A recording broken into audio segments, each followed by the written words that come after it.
Available today. So magme-make-up session na lang po tayo.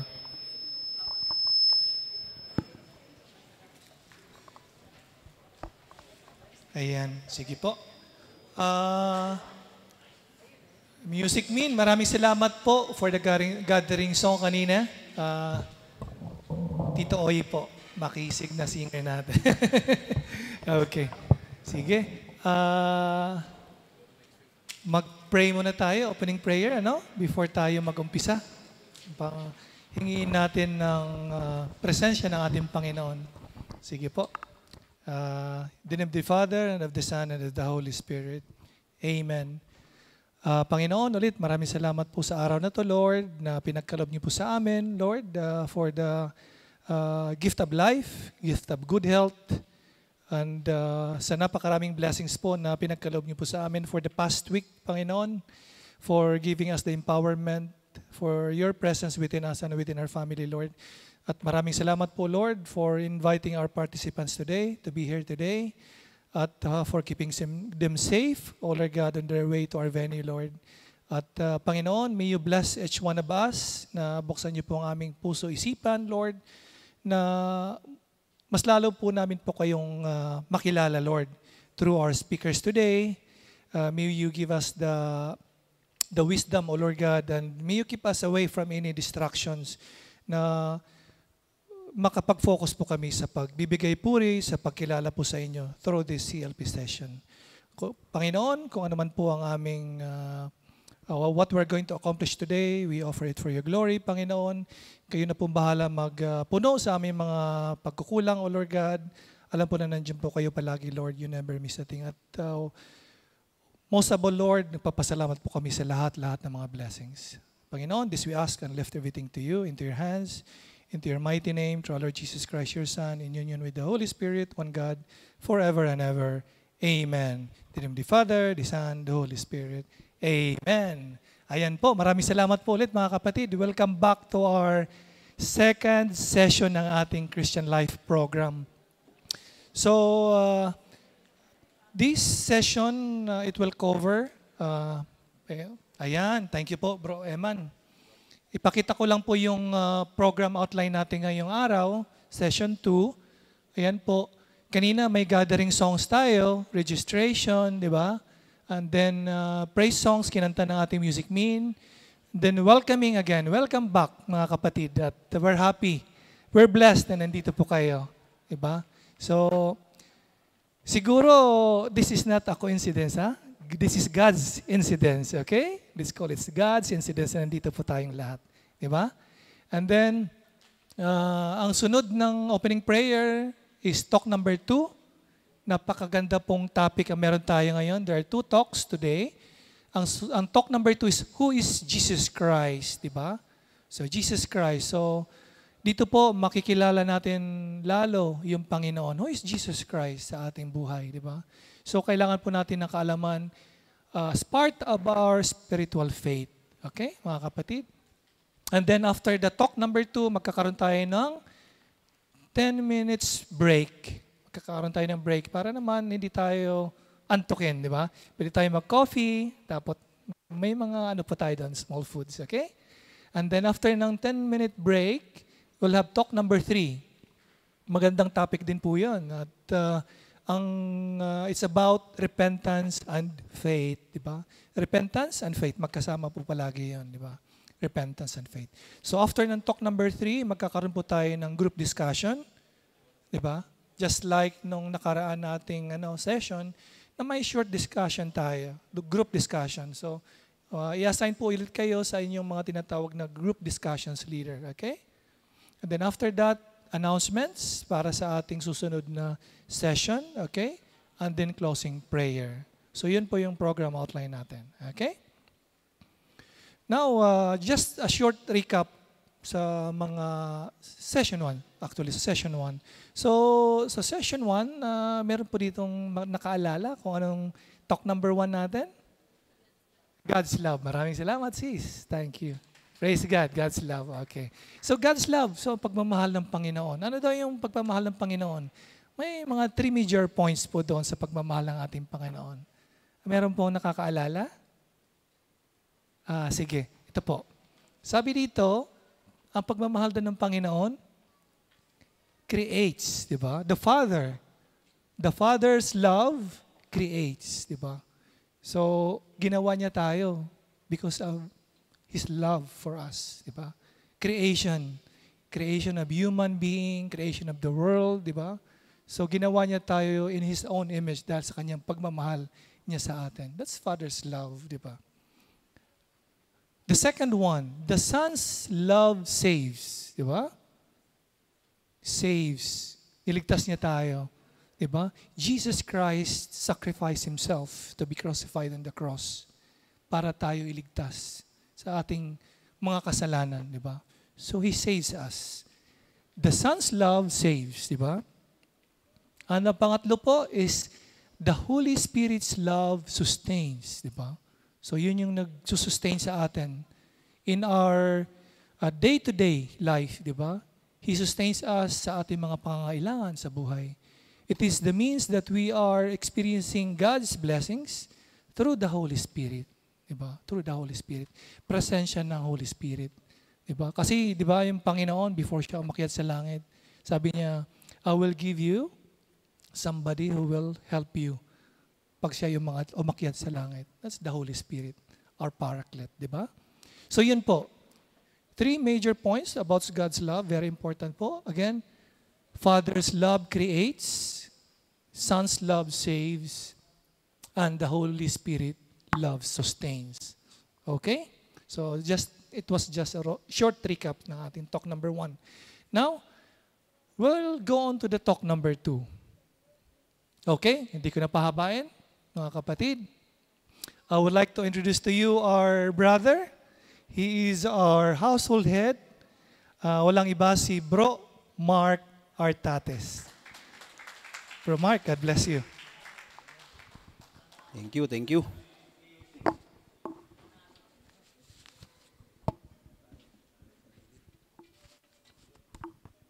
Yun. Gandang hapon. So, pagpasensyahan nyo minsan lalakas yung boses ko kasi medyo kinakabahan tayo. So, talk 2. Ang topic natin, who is Jesus Christ? Balikan natin yung talk 1. Ang sabi doon, God's love. So, isummarize natin ng isang maiksing verse yung talk 1. Bibigyan ko kayo ng John 3:16. Ang sabi niya doon, for God so loved the world, He gave us His only begotten Son. So, yun yung ating talk 1, God's love. Ngayon, alamin naman natin yung pinadala niya, which is, may palakpak pala. Ayan. Which is, who is Jesus Christ? Sino si Hesukristo? So, huwag kayong matakot. Wala namang sagot na mali dito eh. Yeah? Alam na natin kung sino si Hesukristo. Kumbaga, i-refresh lang natin yung sarili natin. Nung tumanggap tayo ng unang sakramento, ang sakramento ng binyag, nakibahagi na tayo sa kanyang pagmamahal. At ngayon, parang sasariwain lang natin. Kumbaga, babalikan lang natin who is Jesus Christ. So, down, no?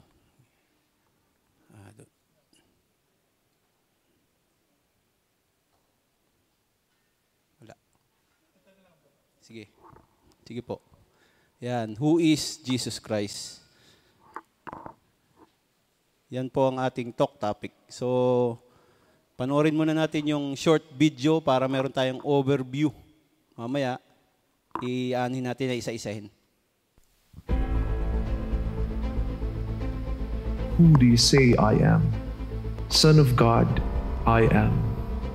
Human and divine, I am. Alpha and Omega, I am. Powerful, I am. Prayerful, I am. Gentle, I am. Joyful, I am. Patient, I am. Generous, I am. Kind, I am. Humble, I am. Obedient, I am. Courageous, I am. Faithful, I am. Healer, I am. Merciful, I am. Forgiving, I am. Full of love, I am. I am who I am. Yun. I am who I am. So, ito po yung ating anchor verse ngayon, taken from Mark chapter 8, 27 to 30. Ang pag tiningnan niyo po yan sa Bible, ang pangalan niyan, The Mystery Begins, Be Revealed. So, basahin ko sa Tagalog version ha. At pumaraon si Jesus at ang kanyang mga alagad sa mga nayon ng Kasera at Pilipo. At sa daan ay tinanong niya ang kanyang mga alagad na sinabi sa kanila, ano baga ang sinasabi ng mga tao kung sino ako? At sinanaysay nila na sinasabi nila si Juan Bautista at ang iba naman ay si Elias. Dapatwat ang iba ay sinasabing siya ay propeta. At tinanong sila, dapatwat ano ang sinasabi ninyo kung sino ako? Sumagot si Pedro na nagsabi sa kanya, ikaw ang Kristo. At pinagbilin niya sa kanila na huwag sabihin kanino man ang tungkol sa kanya. So, yun ang bilin niya. Ito yung mga mabibigat na tanong na minsan na nakakalimutan nating hindi natin masagot. Sino ako? Who is Jesus Christ? So,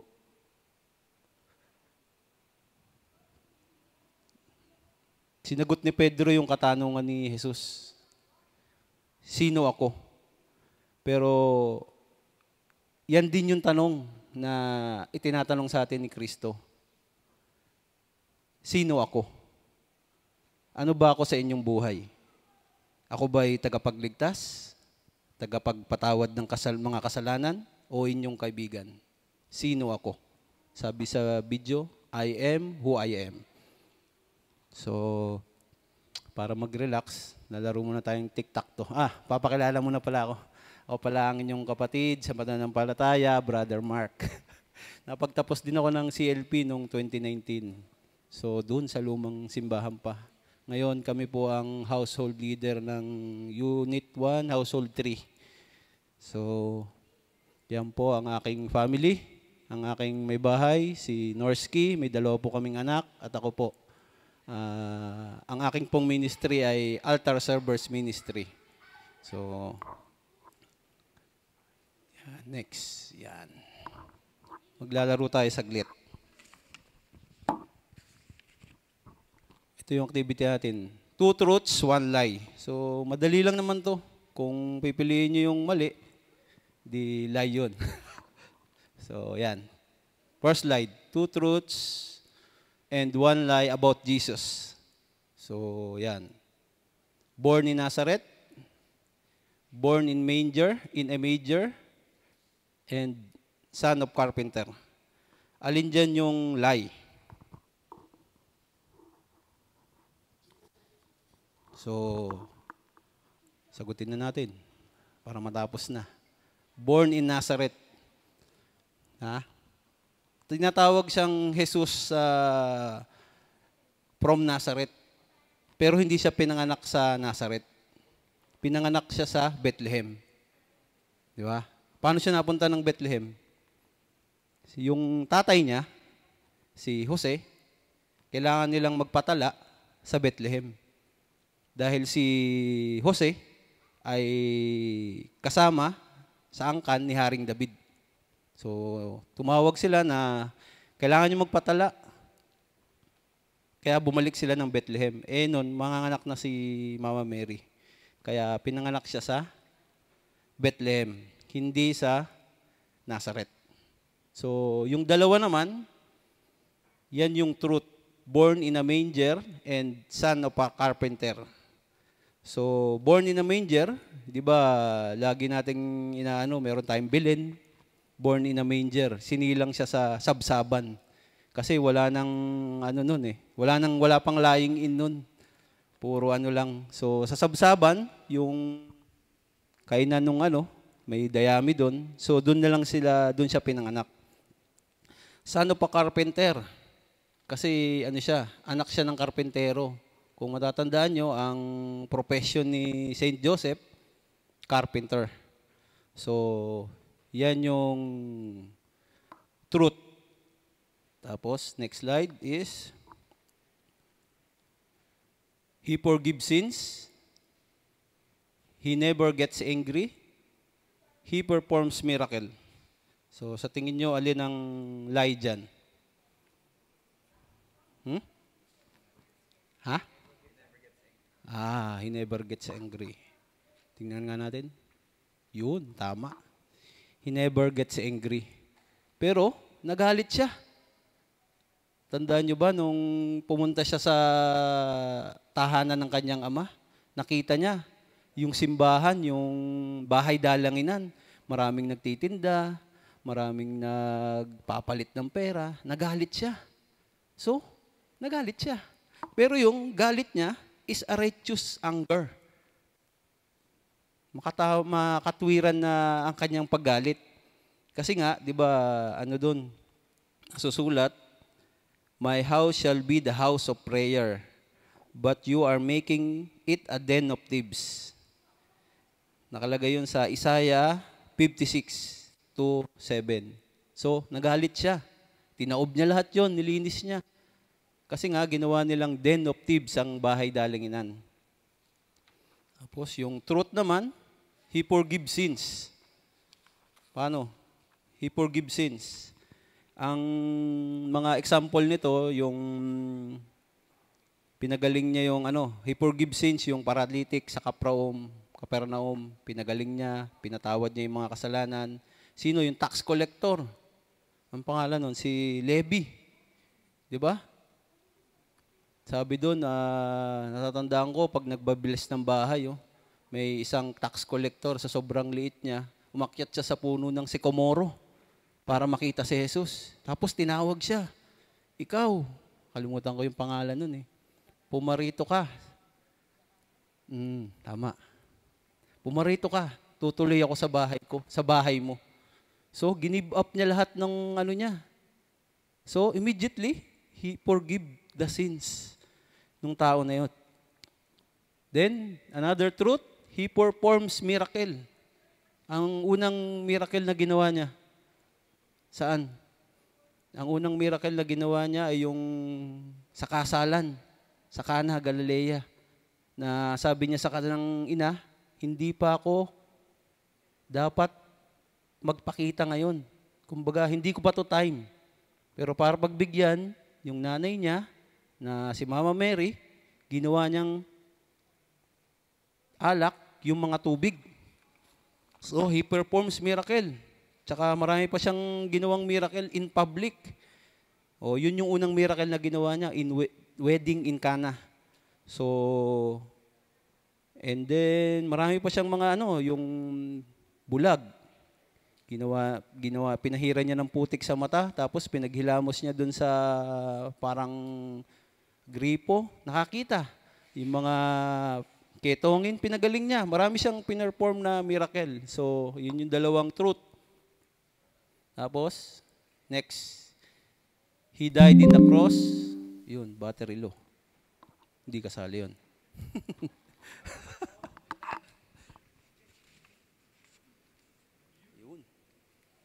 Died in the cross. He resurrected after 3 days.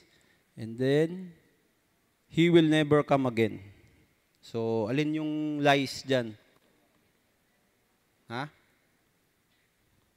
Medyo yan Yan. Ang lies dyan ay hindi gumagana.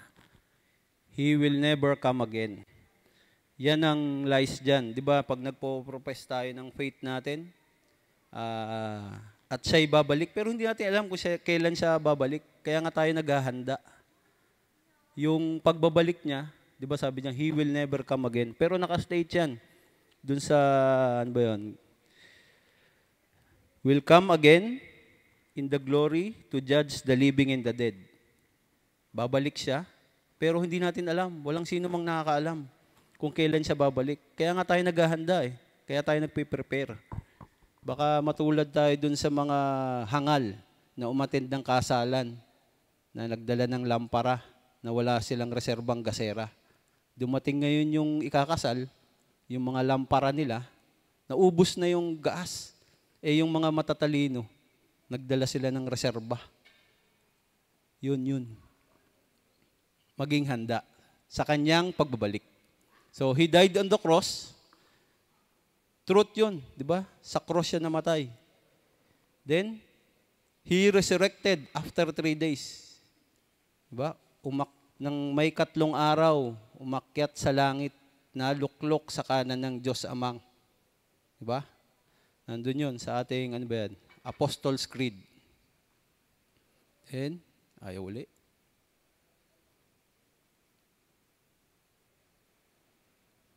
Sa bro, pitigin mo na ng 3. Yan. Jesus is the Son of God. Jesus, fully God, fully man. Or Jesus, half God, half man. So, alin ang lie dyan? Ang lie dyan is, Jesus is half man, half God. So, parang half man, half amazing, Parang sino yun? Vince Carter ba yun? So, tama ba ang aking lie? Yan, half man, half amazing. So, yan ang lie dyan. Ang sabi dyan, para anuhin natin yan, Jesus is 100% God. Fully divine. Diba sa Apostles' Creed, sumasampalataya ako sa Diyos Amang. Anong kasunod nun? Pag nire-recite natin, pag nagbimisa tayo, kaya nagdadasal tayo ng rosary, pinopropess natin yung faith natin, di ba? I believe in God, the Father Almighty, Creator of heaven and earth. Yan yun. Kaya hindi po pwedeng half man, half God. Bakit naman siya magiging full man? Diba? Nakipamuhay siya sa atin. He walked where we walk. He felt what we felt. He was tempted every way just like us. Diba? Tinempt siya ng demonyo habang nagdadasal siya dun sa bundok. Tinempt siya. So, hindi siya half man, half God. 100% God and 100% human. So, hindi siya half man, half amazing. Okay? So, Jesus is the Son of God. Ang sabi dyan, Jesus is the Son of God. Sa John 3:16, yung iniwan ko sa inyo kanina, for God so loved the world, He sent us His only begotten Son. So whoever believes in Him shall not be perish. So, He is the truly Son of God. Tapos, nung binaptize din siya sa Jordan River, kinonfirm din siya na anak ng Diyos. Diba, ayaw nga siyang bautismuhan ni Saint John the Baptist. Ayaw siyang bautismuhan. Pero ang sabi ni Jesus, ang sabi ni Kristo, kailangan kong magpabautismo sa'yo bilang tao. Diba? Sabi niya yung kay Saint John. So, Jesus, yun, next slide na tayo para nakita ko na yung warning sign. Jesus is our Savior. Jesus is risen. Jesus is an ordinary prophet. So, alin dyan ang lie? So, ang lie dyan is, Jesus is an ordinary prophet. Ordinary prophet ba siya? Siya ba yung propetang bigla na lang lumalabas dyan? Propeta ako. Propeta ako. So, hindi naman siguro, Hindi naman siguro siya ordinary prophet. Kasi, siya lang ang propeta na in-announce bago pa siya ipanganak. Isusugo ko ang anak ko. Ibababa ko siya sa lupa. Through Mama Mary and Saint Joseph. So, siya lang ang propetang in-announce. Walang propetang in-announce. Siya lang. Sa Old Testament, balikan niyo yung Old Testament, wala pa si Jesus doon. Sinasabi na doon na darating ang isang tagapagligtas. Pinopropes na yun sa Old Testament. So, hindi siya ordinary prophet. Jesus is our Savior. Jesus is our Savior. So, sabi sa Matthew 1 verse 21, that an angel approached Joseph in the dream and said, Mary will bear the son through the Holy Spirit, and he shall name him Jesus, because he will save people from sins. So, yun. Sabi doon, he is our Savior. Bago pa lahat sila dumating, sinabi na yung ng prophecy. Manganganak ka, magbubuntis ka, manganganak ka at papangalanan mong Jesus. Jesus is risen. Di ba? Sabi nga natin kanina, nang ikatlong araw, nabuhay namang muli. Namatay siya, tapos nabuhay siya. Walang naniniwala siyang nung sinira niya yung templo, itatayo ko to sa loob ng 3 araw. Sabi nila, baliw ka. Tinayo to ng 100 taon. Itatayo mo sa 3 araw? Hindi. Hindi yung templo na yun ang sinira niya. Yung katawan niya. Mamamatay ako, babalik ako sa loob ng 3 araw. Yung resurrection of Jesus. Gaya sa mga gospel ni Matthew, ni Mark, ni Luke, ni John, kinukwento nila yan. How Jesus has resurrect.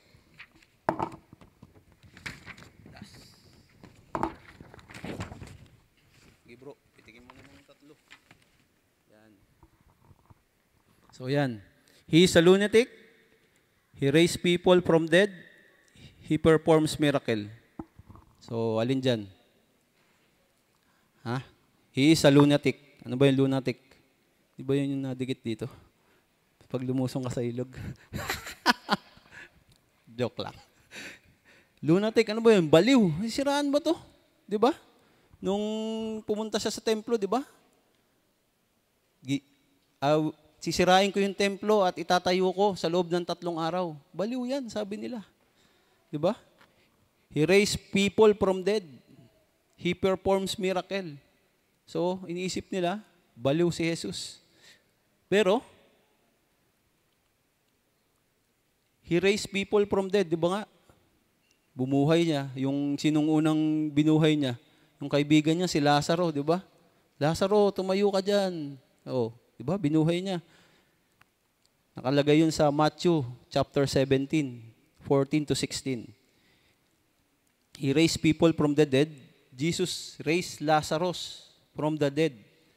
At meron pang isa, yung daughter ni Jairus, Matthew 9 to 25. So marami siyang binuhay ng mga patay. Tapos, he performs miracle.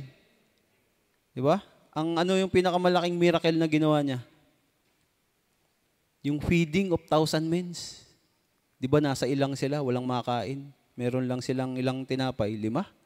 At saka alak, 2 tapayan. 500 men sila. Yun yung pinakamalaking miracle na ginawa niya. He feed hundreds of men sa kakapirasong tinapay. Diba? 5 pirasong tinapay, 2 isda, pinakain niya yung hundreds of men. At may sobra pa. Diba? Tinipon nila yun. Nakaipon pa sila ng mga leftovers. So, yun.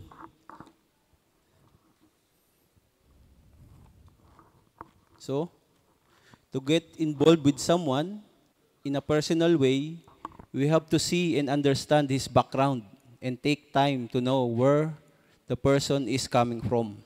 Diba? Pagka yung mga brothers natin, diba nung niligawan tayo ng mga misis natin, naksa. Brad, ba't di ka, parang ayaw mong tanggapin yun. De, joke lang. Di ba pagka nanliligaw tayo, no?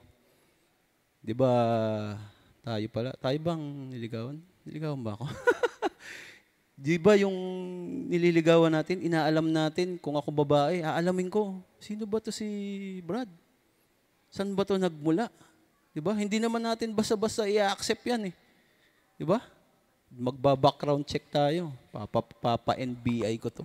Papa-imbestigahan ko. Baka mamamatay tao to. Patay tayo dyan. So, yun. Involved with someone, personal way. Yun, nawala. So, next slide, bro.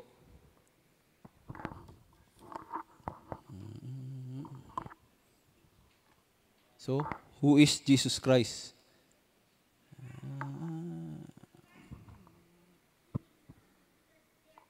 Yan. Ito yung isa natin sa babalikan.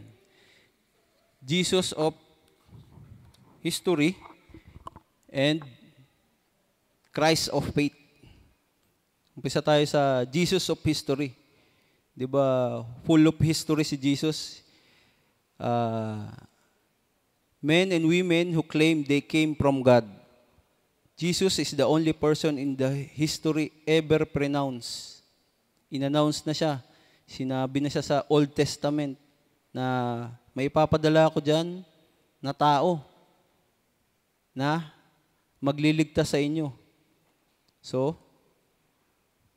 daanan lang natin yung history niya. Jesus of history. So, sa sobrang tindi ng kanyang kabigatan, nahati ngayon yung panahon. AD and BC and AD. Before Christ and after Christ. Before Christ, di ba, pinopronounce siya. May papadala akong sugo galing sa kalangitan. Tapos, AD. So, Jesus was born in Bethlehem of a virgin named Mary. He grew up young as a carpenter in Nazareth. For 3 years, they become itinerant preacher. So, yan. Pinanganak siya sa Bethlehem with a virgin named Mary. So, hindi siya taga Nazareth. Ya? Ang tawag lang sa kanya, Jesus of Nazareth. Pero pinanganak siya sa Bethlehem, sa Judea, sa bayan ni David. Okay? Madidinig natin uli yan, yung salin lahi. Next, bro. He grew up as a young carpenter. So, nung unang panahon, kung ano tayo, kung yung mga tatay, ipapasa nila yung trabaho nila sa mga anak. So, si Jose, Saint Joseph, isa siyang carpenter, isa siyang builder. Ang tawag sa ano nun, ibang lingwahe ng carpenter. Alwage, no? Alwage. Nadinig niyo na ba yun? Alwage. So, yan. He was more than 150 kilometers from his home. So, yun lang yung reach ng preaching niya. 100, ilan yan? 150 kilometers. Ilan lang yan? Di pa tayo abot ng Abu Dhabi. So, yun lang ang radius ng ano niya, ng preaching niya. Pero, hindi siya kagaya nila Socrates, nila Pilato, meron niya mga school, siya wala. So, napaka-iksi nung, ano niya, nung reach niya. Di gaya ngayon, yung mga modern preacher. Sino ba mga modern preacher na kilala natin?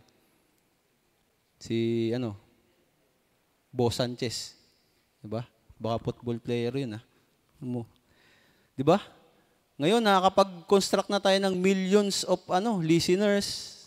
Siya noon, hindi. Binabahay-bahay niya yun. Nagtatawag siya ng kanyang mga alagad. So, next slide, bro. Ayan. Diba? He didn't have a school like Socrates and Plato and Aristotle. Wala siyang school. Wala siyang ganito. Wala siyang school kung saan siya mangangaral na yung mga parishioner pumupunta doon. Wala. Pumupunta siya doon. So, yun lang ang kakayanan niya. Pero, humanga sa kanya yung mga Israelites. Humanga sa kanya sa galing niyang mangaral. Next slide, bro. Yan. Oh, tapos ito pa yung isa. Wala siyang army. Wala siyang army. Wala siyang mga bodyguard. Wala. But he was a magnetic leader. Ano ba yung magnetic leader? Diba yung mga apostol niya, tinawag niya, yung isa, mangingisda, magbubukid, tax collector, tinawag niya. Kaya siya, wala nga siyang army, siya naman ay isang magnetic leader. Kumbaga, kung tawagin kita, mag-i-stick ka sa akin kasi naniniwala ka sa sinasabi ko. Yun yung pagkakaiba niya kila Pilato, kila Aristotle, na sa school tinuturo siya as a magnetic leader. Kinino yung reach niya, 150 kilometers lang, napakaliit. So, tapos na tayo sa history. Christ of faith. So, sa tingin nyo, bakit ba hanggang ngayon naging matagumpay yung pagkuha niya doon sa mga apostol? Di ba, magnetic leader nga siya, yung mga apostoles niya. Christ of faith. Naniniwala sila kay Kristo. What did Jesus say about himself? Despite his humble and short human life, he created such impact in history. So, next slide, bro. Jesus forgives sins. He claimed that he forgives sins, something only God can do. Diba? He forgives sins. Ito yung may isang yung pagpapatawad daw niya. Diba? Halimbawa si Brad, ninakawang ko. Kinuha ko yung wallet niya. So, pinapatawad niya ako. Kasi binalik ko yung wallet niya. Pero yung Panginoon, pinapatawad niya tayo. Hindi pa natin alam na pinapatawad niya na tayo. Bago pa tayo magkasala, pinapatawad niya na tayo. Kasi alam niya na yung mga saloobin natin. Jesus forgives sins. Next, bro. Jesus claimed to possess all power in heaven and earth. Matthew chapter 28, verse 18 to 19. So, nandun yan. He proclaimed with great conviction that he had the power not just on earth, but also in heaven. Di ba? Ang sabi doon, nung paalis na siya, humayo kayo, magbinyag kayo sa ngalan ng Ama, ng Anak, at ng Espiritu Santo. Yun ang sinabi niya doon. Kiniklaim niya. Claim to possess all the power in heaven and earth dito sa ating mundong nilalakaran at sa kalangitan. Next slide. Tapos, Jesus claimed straightforward to be God. Straightforward to be God. Ang sabi sa maraming verse na po pwede kayong balikan dyan. So, sample yung wala pala akong sample. Sorry. Jesus claimed straightforward to be God.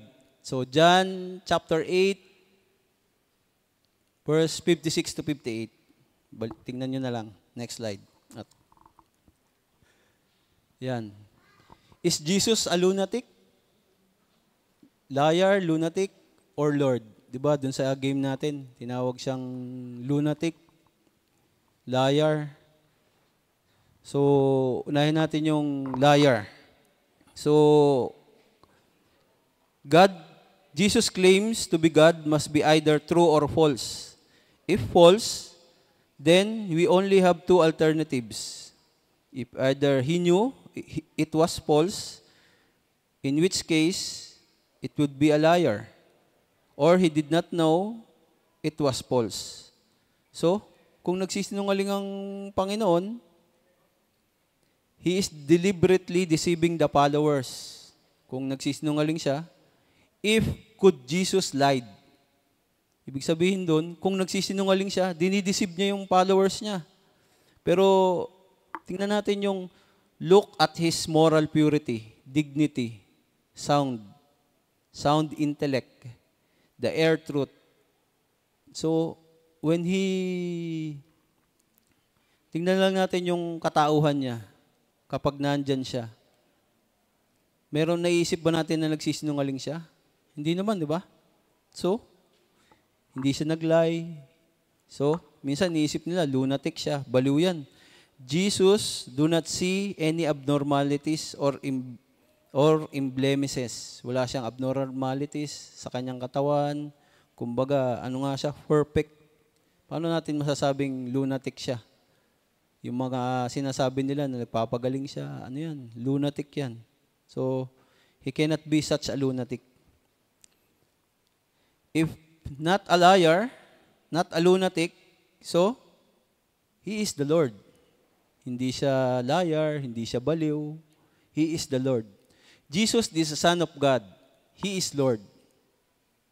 Diba? So, dinrap down na natin yung liar tsaka lunatic. 20 minutes daw. So, next slide, bro. Knowing Jesus and becoming Christian. Ito, becoming Christian. Isa to sa mga mahirap nating sundan. Pero, anuhin natin. Jesus' entire life is a salvific. It is a true cross that Jesus revealed His true identity. Saan niya ni-reveal yung kanyang true identity? Hindi naman sa Calvary, di ba? Sa cross niya ni-reveal yun. Next slide, bro. Yan. We all know Jesus died through the cross. Di ba? Isipin nyo, kaya naman niyang wag magpapako dyan eh. Pero nagpapako siya para sa atin. Then, yan. The cross is the means by which we can truly know Jesus. But parang ang gulo, no? Kailangan ba ako magpapako? Para maging si Kristo? Para makilala ko si Kristo? Hindi. Hindi natin kailangan gawin yun. Kumbaga, daanan natin yung Calvary, yung journey, yung paghihirap niya, yung station of the cross. Yun. The cross is the means by which we can truly know Jesus. Yung mga pako, yung mga tinik, nandun ba tayo? Isa ba tayo doon? Yung mga pakong naglagusan siya, isa ba tayo doon? So, para malaman natin ang Panginoon, we have to journey sa kanyang cross. So, when we truly know Jesus, we take Him as our Lord and our God. When we develop personal relationship with Him, then we become truly Christian. Next slide, bro. Yan. Sabi ni Pope John Paul II, santo na pala siya. It is Jesus that you seek in your dream of happiness. He is waiting for you when you're nothing else you find satisfies you. Basahin niyo na lang. Okay? Ang ano niya dyan, ang sabi ni Pope John, ni John Paul II, it is He who reads your heart, your most genuine choices, the choices that others try to stay file. So, siya, alam niya na yung nilalaman ng puso natin. Kung nalilito tayo, kung ano yung pipiliin natin. Alam niya na bago pa natin gawin. Next slide, bro. Yan. What is it means to be a Christian? Ano bang pagiging Kristiyano? Sa ibang tao, yung Christianity, religious system lang yan. Kristiyano ako. Parang religious system lang yan. To be a Christian is to have a personal relationship with Jesus. Diba? Yung pagiging Kristiyano, hindi lang Christian ako. Hindi. Dapat meron din tayong personal relationship with Jesus. So, next slide. Malapit na. Yan. Ito, maganda to. A Christian is a person of faith, hope, and love. Faith. Ano ba yung faith? Hindi sis faith, ha? Pananampalataya. A Christian is a person of faith. Pananampalataya. Kanino tayo nananampalataya? Kay Jesus Christ. So, To be a Christian, you have to have faith. Hope. Ano ba yung hope? Hindi yung ni Yossi. Ha? Hope. Pag-asa. Na matapos ang ating paglalakbay sa mundo, sa ating travel dito, ay makakasama tayo sa kanyang kaharian. So, to be a Christian is a person of hope. And yung huli, love. Ano ba yung ano nun? Person of love, pagmamahal.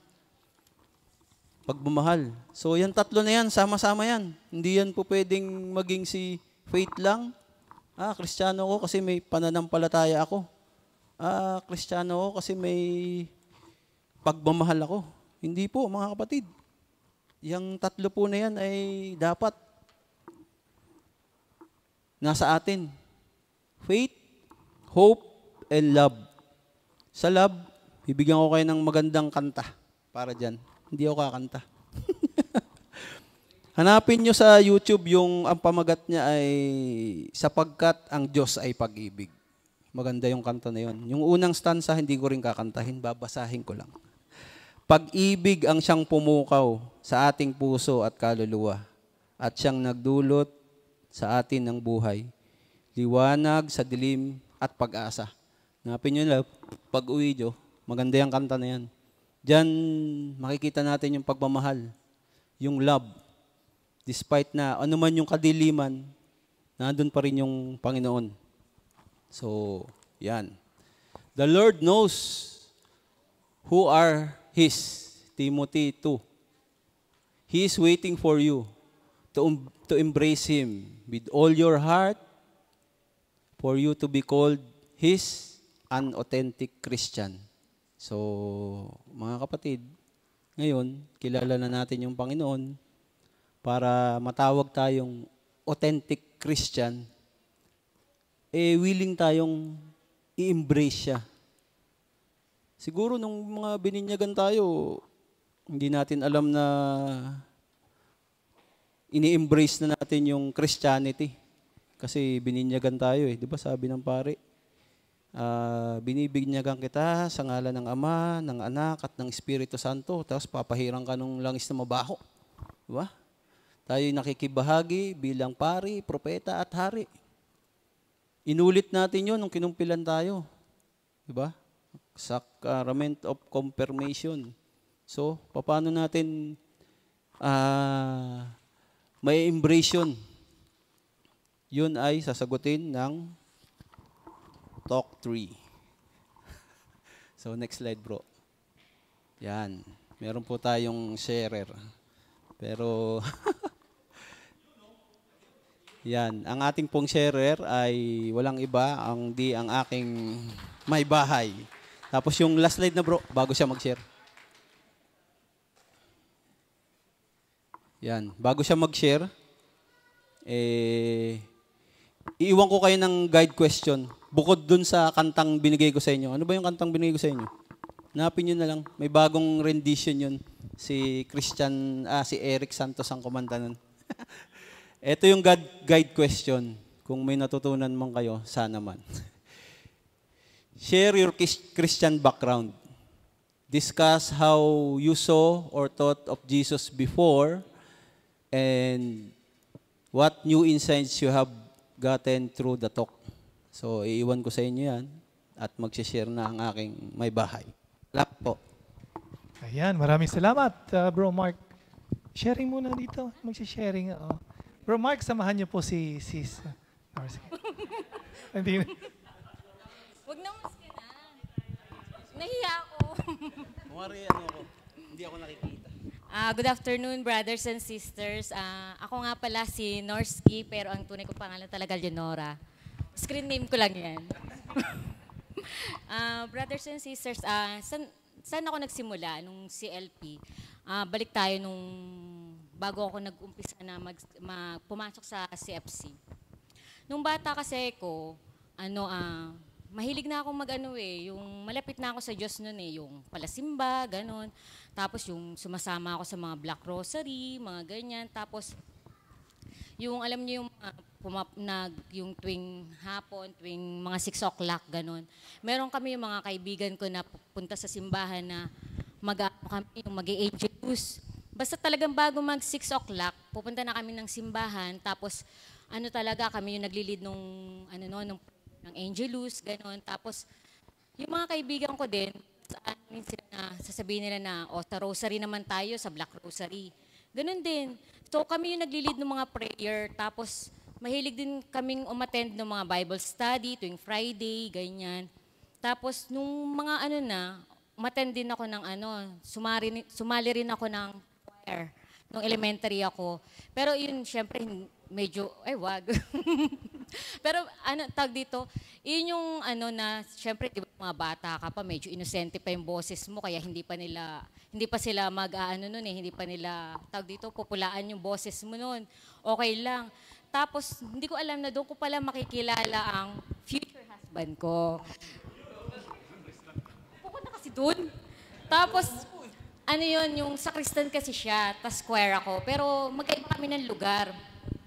Tas doon ko lang siya nakilala dahil nagsiserve siya, tas choir na ako. Tas nung time na yon, sabi kong ganyan, parang wala naman na, nakilala ko lang siya. Tas nung nag-high school na, doon naging kaklase ko pa siya. First year to fourth year. Kaklase ko siya nung... kaklase ko siya, tsaka si Brad Jeff, kaklase ko siya nung high school. Tapos, nung fourth year na, doon kami naging mag-on. Umupo kasi, kukwento pa yung love life natin. Tapos, yun na. Tapos, nung mga after graduation, sumali naman ako sa YFC. Tapos, sumali na ako sa YFC. Talagang mahilig kasi ako sumali sa mga ganyang mga activity na mga ganyan eh. Kahit na parang inaanuhan ako ng magulang ko na panay naman wala ka sa bahay, hindi ka na nakakatulong sa bahay. Pero parang sa akin kasi parang ang sarap sa pakiramdam na gano'n na nagsiserve ka sa simbahan. Tapos after nun, sumali naman ako sa SSC, Singles for Christ.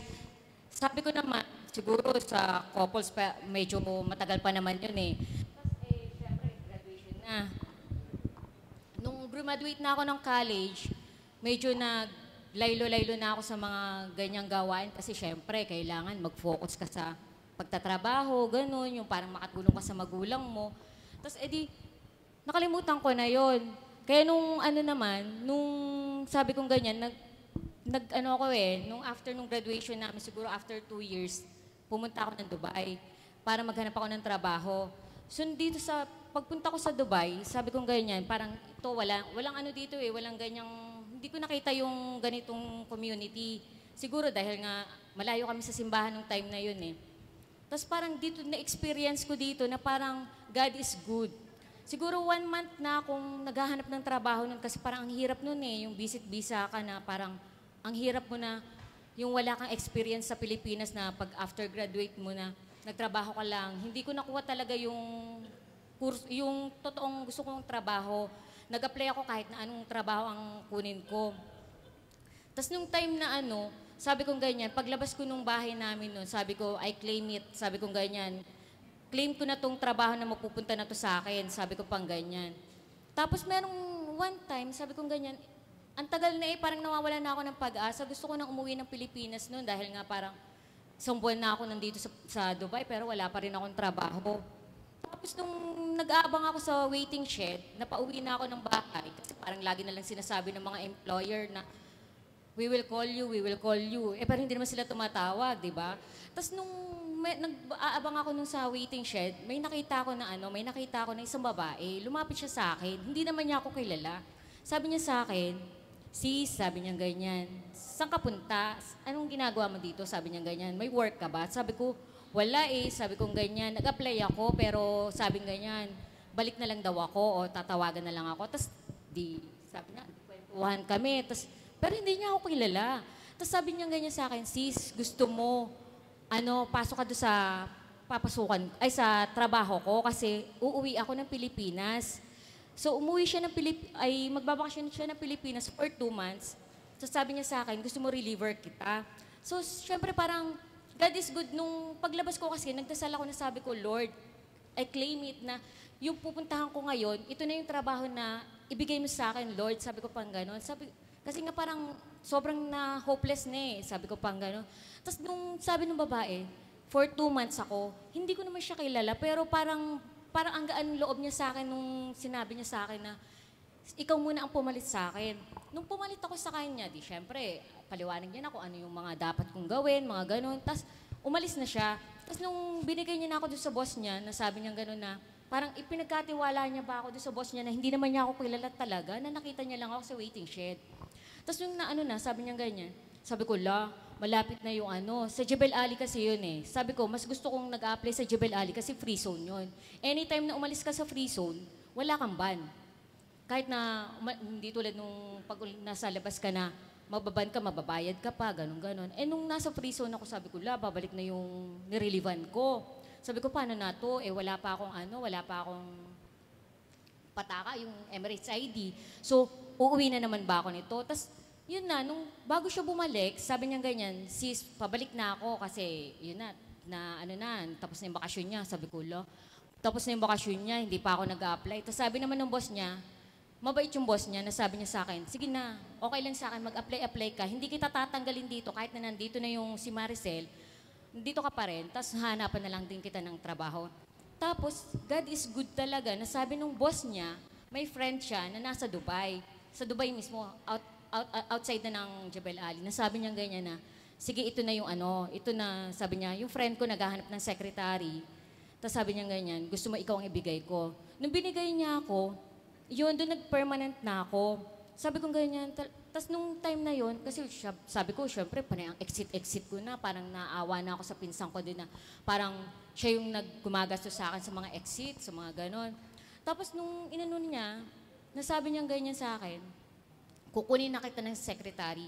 Hanggang sa, tumagal na ako doon for almost 3 years, doon ako nagtagal sa company na yon. Tapos nung pauwi na ako, sabi ko, gusto ko na mag-resign kasi sabi ko gusto ko na mag-asawa. Kasi matanda na ako ng time na yun, mga 28. Tapos sabi ko ganyan, baka mag-asawa ng boyfriend ko. Sabi ko tapos, bata pa ba yun? Tapos, ang gusto ko kasing age 25 eh. Tapos sabi ko ganyan, matanda na ako, yung boyfriend ko, baka mag-asawa na to. 10 taon na kami mag-boyfriend. Tapos sabi ko pang ganyan. Tapos nung umuwi na ako, sabi ng mga boss ko, sabi niya ganyan sa akin, Nora, kung gusto mo, kaya Norsky ang palaya ko, Nora kasi ang tawag nila sa akin. Tapos sabi nila sa akin, sabi niya, gusto mo papuntahin mo dito yung boyfriend mo para hindi ka na umuwi kasi parang ayaw rin nila ako i-let go. So parang napamahal na rin sila sa akin. Sabi ko, hindi po sabi kong ganyan. Parang inano ko na lang na kailangan din ako ng pamilya ko. Parang lang ako na magtrabaho para lang mabigyan ko lang muna yung pamilya ko ng magandang, para lang maranasan ng parents ko yung ganon for Tapos nung umuwi na ako, nagpakasal na kami ni Mark. Ayun na, sabi kong ganyan. Magre-resign na ako pagbalik ko ng Dubai. Nag-resign na ako. Nung pag-resign ko, bumalik ako ng Pilipinas. Si Mark naman may trabaho. Tapos iyon na. Talagang sobrang lapit ko pa rin sa simbahan. Na, yung bahay namin, sa tapat lang ng simbahan, na sabi nung pari, naghahanap yung pari ng secretary. Sabi nung pari, Nora, baka pwede kang mag-secretary. Lilipat kasi ako ng parokya. Baka gusto mo, sumama ka sa akin dahil sabi ko, wala naman akong mga experience na mga ganyang secretary. Sabi niya, sus, madali lang naman yan, tuturuan naman kita, ganun lang. Tapos after a year, may nakuha trabaho si Mark na nandito siya, napunta siya sa dito nga, sa Takrir na. Sabi kong ganyan, parang inisip ko, hindi ko naman kailangan magtrabaho na siguro kasi parang kailangan ko mag-focus naman sa anak ko. Nung time naman na yun, sabi ng pari, sabi niya ganyan, turuan yung mag-serve ka lang. So tumagal pa rin ako sa simbahan ng for 3 years.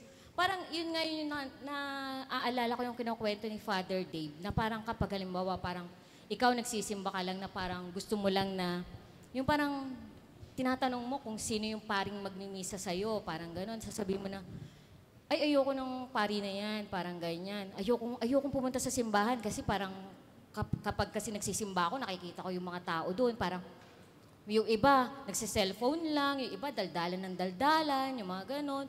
Tapos parang yung iba, yung anggaran ng mga pananamit, mga ganon. Tapos minsan, may tumawag sa amin, dahil nga yung ako yung nakasagot ng telepono nung secretary ako. Sabi nung sabi ng ganun nung isang parokyano, sabi niya ganyan, sino ba yung magmimisa ngayong oras na to, first mass, sabi ganyan.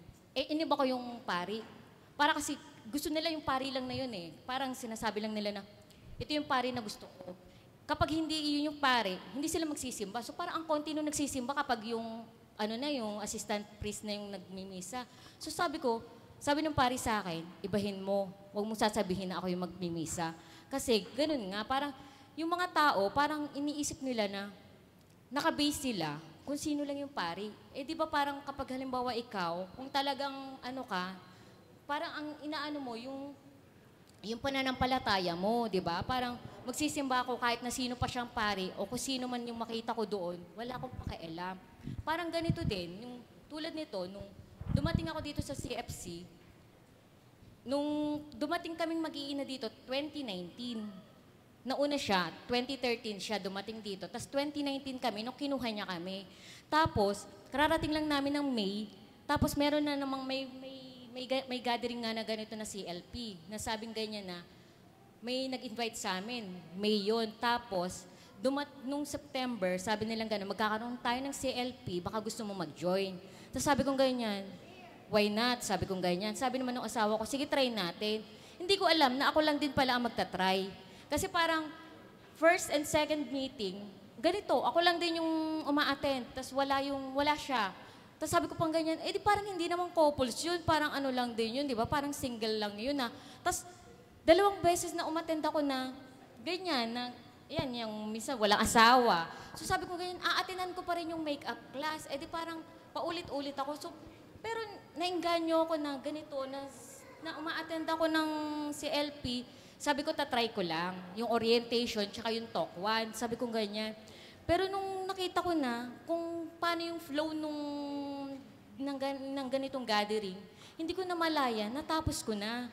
Natapos ko na pala na mag-graduation na. So kasi parang ang saya sa feeling na yung every week na uma-attend ka dito sa gathering na parang halimbawa may problema kang dinadala, parang gumagaan yung pakiramdam mo talaga.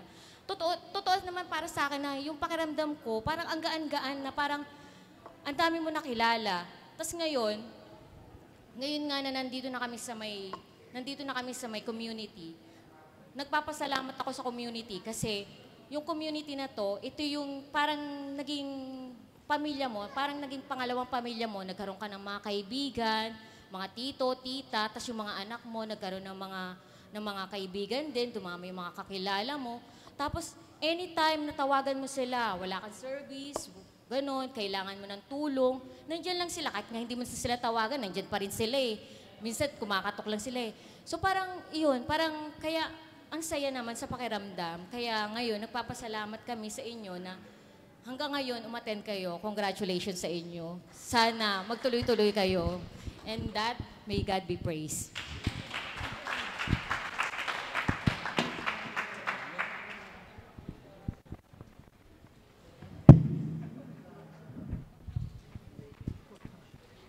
Thank you po. Thank you. Maraming salamat, Bro Mark, sa napakagandang talk about who is Jesus Christ. Malakas ang microphone. At saka si Snorsky, maraming salamat for the sharing. Okay? Ayan po. So, okay. So, tapos na po tayo sa ating talk number 2, which was, who is Jesus Christ? Ngayon, mag-break muna tayo. Mag-break muna tayo. Then, after the break, siguro 10 minutes break. Tapos, after the break, balik tayo sa talk number 3. Diba? After yung talk number 3, group discussion. And then, after ng group discussion, yun yung closing natin. Okay? So, for this time, mag-break muna tayo. Tapos, yung mga guide questions, nasa mga envelopes niyo naman po, meron tayong handouts. So mamaya pag nag-group discussion, may yung mga question, group starter questions, nakasulat po yan doon. So magiging reference natin yan mamaya sa ating group discussion. Okay? But for this time, let's have a break. Di ba? Meron po tayo doon water, tapos yung toilet po natin doon. Just try to relax muna. Stretch, kahit 5 to 10 minutes maximum. Sige po, maraming salamat.